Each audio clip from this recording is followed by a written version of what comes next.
पूछना चाह रहा था कि मैं एक्चुअली BS बॉटनी कर रहा हूँ, तो मेरा तो इंग्लिश के साथ कोई ताल्लुक़ नहीं है, तो हमें हर सेमेस्टर के अंदर अंग्रेज़ी क्यों पढ़ाई जाती है? अंग्रेज़ी का क्या ताल्लुक़ है हमारे सब्जेक्ट के साथ? हमें अगर पढ़ानी है तो साइंस को भी सब्जेक्ट पढ़ाएं, केमिस्ट्री पढ़ाएं, फिज़िक्स पढ़ाएं, बायोलॉजी में ज़ूलॉजी बॉटनी पढ़ाएं, ये इंग्लिश क्यों पढ़ाते हैं?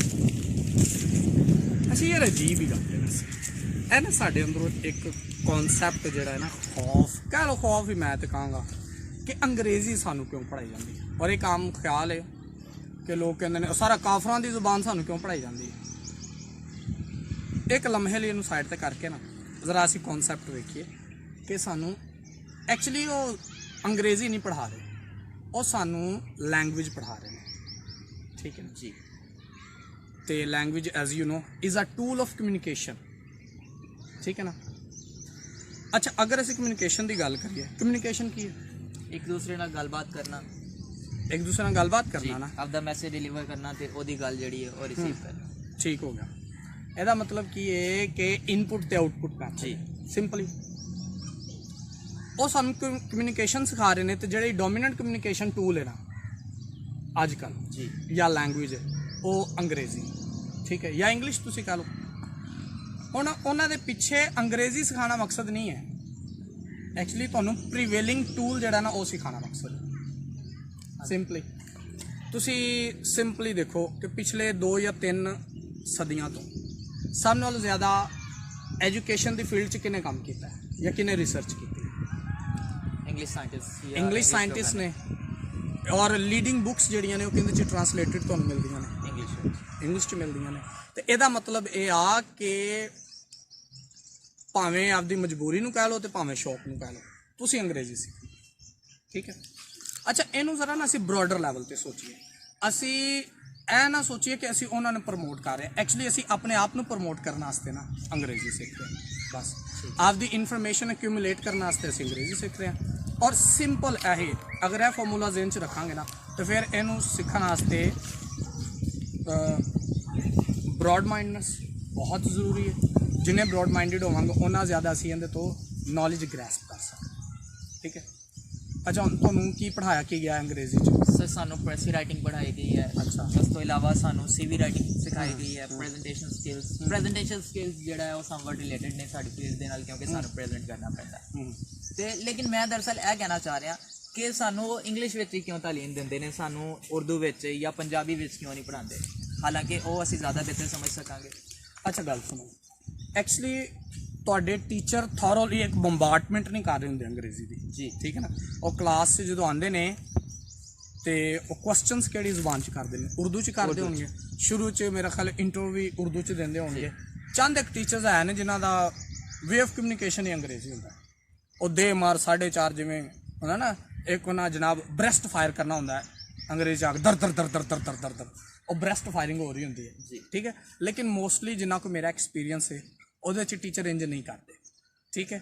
उन्हों का जोड़ा बेसिक थीम या बेसिक एम होंदा है ना वो होंदा है सिर्फ टू डिलीवर आइडिया, ठीक है ना। वो आइडिया डिलीवर करने वास्ते they can use any language, weather they can go for English, Urdu और इवन पंजाबी, ठीक है।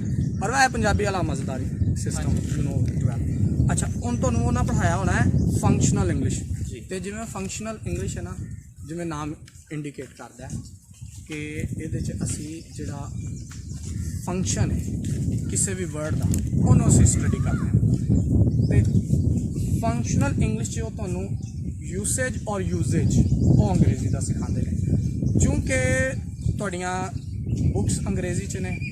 और सिर्फ तुसीं यह ना सोचो कि असी देसी कॉन्टैक्ट च रह के काम करना, असी यह भी तो सोचिए ना कि कल नूं जदों असी बेहतर लैवल ते पढ़ाना है और साढ़े कोल फिर मुख्तलिफ कम्यूनिटी के बच्चे होंगे ने, जो तुहाडे कोल मुख्तलिफ कम्यूनिटीज़ के बच्चे होंगे ने, कुछ इंग्लिश मीडियम भी होंगे ने, फिर तुहाडा मोड ऑफ कम्यूनीकेशन अंग्रेजी भी होना चाहिए ना। इवन कि तुहानूं उर्दू पढ़ाने वास्ते भी आई स्टिल रिमेंबर कि साढ़े टीचर होंगे सन, वो कहते होंगे सन कि पढ़ाने वास्ते उर्दू के टीचर नूं अंग्रेजी भी आनी चाहिए, कहते जी क्योंकि कुछ बच्चे होंगे ने जिहड़े इंग्लिश मीडियम के होंगे ने उन्होंने उर्दू नहीं अच्छी आ रही, फिर उन्होंने अंग्रेजी च मुहावरियां के तर्जमे करके दसने पैंदे सन। इस वास्ते फंक्शनल इंग्लिश च ऐ तुहानूं प्रीसी राइटिंग अगर सिखाई जाती है या तुहानूं प्रेजेंटेशन सिखाई जा रही है या रिपोर्ट राइटिंग सिखाई जा रही है या इस तरह की जिन्नियां भी चीज़ां सिखाईयां जा रही ने, उन्हां दा सिंपल मकसद है कि तुहाडी कम्युनिकेशन स्किल्स नूं इनहांस करने वास्ते या बैटर करने वास्ते। इस वास्ते और यह नहीं कि सिर्फ तुसी अंग्रेज़ी सीखो, अगर तुसी उर्दू सीखोगे, अगर तुसी पंजाबी सीखोगे, अगर तुसी अंग्रेज़ी सीखोगे, इवन यू नो कि तुहाडे साइंसिस च, ठीक है, ग्रीक बहुत ज़्यादा है और अननोइंगली सानू ग्रीक बहुत ज़्यादा आती है, ठीक है। अल्फा बीटा गैमा की ने, यह ग्रीक लैंग्वेज दे अल्फाबैट्स ने। अल्फा बीटा, अल्फा और बीटा ग्रीक लैंग्वेज के पहले दो शब्द ने, पहले दो वर्ड्स, इन्हां ते जनाब तुहाडा अंग्रेज़ी दा, ठीक है। और सिर्फ असी ज़रा थोड़े कंजरवेटिव होके या ना सोचिए कि सानू सिर्फ अंग्रेज़ी पढ़ाई जा रही है, नहीं, सानू लीडिंग लैंग्वेजेस पढ़ाई जा रही हैं, ठीक है। और कुछ नोइंगली और कुछ अननोइंगली असी जान गए, ठीक हो। अच्छा सर, एक होर सवाल सी मेरा कि इंग्लिश दे विच बच्चे बहुत ज़्यादा फेल होते हैं, फेल होने की रीज़न की हो सकती है? फेल होने की रीज़न यार किसी शायर का बड़ा मशहूर शेर है, मैंने याद नहीं आ रहा। अनवर मसूद साहब का एक शेर है कि दोस्तों इंग्लिश ज़रूरी है हमारे वास्ते, फेल होने को भी एक मजबून होना चाहिए। अच्छा अच्छा, अनवर साहब ने तो अजराह तफन्नन कह दिता है, लेकिन अंग्रेज़ी पढ़ाने का मकसद फेल करना नहीं होंदा। ਉਹ ਸਾਨੂੰ ਕੰਟੈਂਪਰੇਰੀ ਜਿਹੜੀ ਸੋਸਾਇਟੀ ਹੈ ਨਾ ਜਾਂ ਕੰਟੈਂਪਰੇਰੀ ਜਿਹੜੇ ਨੌਲੇजेस ਨੇ ਉਹਨਾਂ ਤੋਂ ਇਕੁਇੰਟੈਂਸ ਵੀ ਬੜੀ ਜ਼ਰੂਰੀ ਹੈ, ਉਹਨਾਂ ਤੋਂ ਫੈਮਿਲੀਅਰ ਹੋਣਾ ਵੀ ਬੜਾ ਜ਼ਰੂਰੀ ਹੈ। ਤੇ ਇਸ ਵਾਸਤੇ ਬਹਰਹਾਲ ਅਨਵਰ ਸਾਹਿਬ ਬੜੇ ਲੈਜੈਂਡਰੀ ਸਾਡੇ ਸ਼ਾਇਰ ਨੇ, ਉਹਨਾਂ ਗੱਲ ਕੀਤੀ ਹੈ, ਅੱਛੀ ਕੀਤੀ। ਅੰਗਰੇਜ਼ੀ ਤੋਂ ਸਾਨੂੰ ਕੋ ਪੜ੍ਹਾਈ ਜਾ ਰਹੀ ਹੈ, ਤੁਹਾਡਾ ਹੀ ਸਵਾਲ ਸੀ। ਹਾਂਜੀ, ਸਾਨੂੰ ਅੰਗਰੇਜ਼ੀ ਇਸ ਵਾਸਤੇ ਪੜ੍ਹਾਈ ਜਾ ਰਹੀ ਹੈ ਤਾਂ ਕਿ ਅਸੀਂ ਜਿੰਨਾ ਵੀ ਮਾਡਰਨ ਨੌਲੇਜ ਹੈ ਨਾ ਜਾਂ ਕੰਟੈਂਪਰੇਰੀ ਨੌਲੇਜ ਉਹਨੂੰ ਕਿਊਮੂਲੇਟ ਕਰਨ ਵਾਸਤੇ ਤੁਹਾਨੂੰ ਇਸ ਟਾਈਮ ਜਿਹੜੀ ਜ਼ੁਬਾਨ ਚਾਹੀਦੀ ਉਹ ਅੰਗਰੇਜ਼ੀ ਚਾਹੀਦੀ ਹੈ, ਠੀਕ ਹੈ ਸਰ। ਗੋ ਕਿ ਸਾਡੇ ਮੋਬਾਈਲ ਫੋਨ 'ਚ ਇੱਕ ਆਪਸ਼ਨ ਹੈ ਕਿ ਅਸੀਂ ਉਰਦੂ ਨਾਲ ਇਸਤੇਮਾਲ ਕਰ ਸਕਦੇ ਹਾਂ। ਤੁਸੀਂ ATM 'ਚ ਕਾਰਡ ਇਨਸਰਟ ਕਰਦੇ ਹੋ ATM ਮਸ਼ੀਨ 'ਚ, तो ऑप्शन देती है ज़ुबान का इंतखाब करें, इंग्लिश और उर्दू, ठीक है। साढ़े को ऑप्शन मौजूद है, लेकिन कुछ ऐसिया चीज़ा ने जिन्हों च तुहाडे कोल ऑप्शन ही मौजूद नहीं है, ठीक है। मीनस तुसी अपने लीडिंग बॉटनिस्ट या जूलॉजिस्ट दियां जिहड़ियां किताबां ने वो साडे इत्थे किन्नियां को ट्रांसलेट होंदियां, बहुत थोड़ियां, ते या तो फिर है कि असीं लिमिटेड नॉलेज रखिए, उर्दू ट्रांसलेटेड बुक्स पढ़िए, अगर नहीं तो फिर सानू अंग्रेज़ी ट्रांसलेटेड बुक्स लिए जाना पेगा। तो वो लिए साडी कम्युनिकेशन स्किल्स अच्छी होनी चाहिए और स्पैशली इंग्लिश कम्युनिकेशन स्किल्स जिहड़ियां ना वो बेहतर होनी चाहिए। सर मेरा क्वेश्चन सी कि बच्चे फेल क्यों होते हैं, इंग्लिश को घबरा जाते हैं, इस वजह तो उन्होंने समझ नहीं आती या कोई और वजह हो सकती है? बच्चे फेल क्यों होंगे ने, ये पिछे मैं हुण तक जिहड़ा ना मेरा एनालिसिस है साथी कि बच्चे पढ़ना ही नहीं चाहते, ठीक है। नहीं तो इंग्लिश भी जुबान तरह जुबान है, तो साढ़े इत्थे चूँकि इनू GTM के जरिए पढ़ाया जाता, ग्रामर ट्रांसलेशन मैथड नैचुरल जिहड़ा तरीका है वो नहीं पढ़ाया जाता। सानू पंजाबी या उर्दू की किन्नी को ग्रामर आती, नहीं आती, कोई नहीं आती ना, लेकिन फिर भी साडा एक 3 साल का बच्चा किवें बहुत आला किस्म की उर्दू या पंजाबी बोल सकता है जी, बहुत आला। कभी कभी असी भी हैरान होने यार वोकैबलरी के कैसे वर्ड्स इस्तेमाल कर रहे हैं, और यही सिस्टम इत्थे है, ठीक है। अच्छा चलो, कतई नज़र बहुत सारे लोग ऐसे ने जिन्हें GTM के जरिए सीखी है, लेकिन हुण वो GTM का तरीकाकार जिहड़ा ना वो भी कोई इन्ना ड्यूरेबल नहीं रहा। क्यों कि सिर्फ और सिर्फ क्रैमिंग जिहड़ी ना वो डोमीनेट हो गई। शुरू तो जनाब बच्चों ना एक स्टफिंग की जा रही है, नॉलेज की स्टफिंग, और एडी औखी किताब होंदी है, मतलब कि लीडिंग यूनिवर्सिटीज़ जिहड़ियां ने उन्हां दी साडे इत्थे कहंदे ने जी ए जनाब फलानी यूनिवर्सिटी एक नाम, ठीक है, तुसीं बेहतर जानते हो, 2 बड़ियां यूनिवर्सिटियां ने उन्हां दे नाम जी, उन्हां दा सिलेबस पढ़ाया जाता स्कूलों के बाहर बड़े वाजे लिखा होता है, तो बच्चों को एक सादा जुमला दिया, ठीक है। क्रैमिंग के वो जनाब एक पासों शुरू करते हैं, इंज सुनाई जाते हैं, ठीक है। अंग्रेजी च तुसीं पूछो जी आ की है, ठीक है ना, ये क्या है, what is this, they won't be able to answer, ठीक है ना।